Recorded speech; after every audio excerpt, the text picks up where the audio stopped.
Hi my lovely viewers, this is Hello IT World Learning tutorial channel for you. Today in this tutorial I'm going to show you how to terminate Microsoft Store in Windows 11. So for this case we have to go to the previous way, like click start here.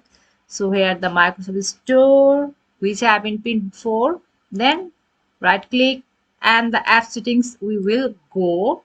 So here the Microsoft Store, the three icon, click here advanced options. It is the easy process in this system. So here the terminate options is presenting here. So why we will do this? So this is the immediately terminate this system components and its related process. So if we want to terminate the systems, then we will click here, then the Microsoft Store terminating option has been revealed. So thank you so much for watching this video. Please subscribe this channel. Hopefully this tutorial will help you so much.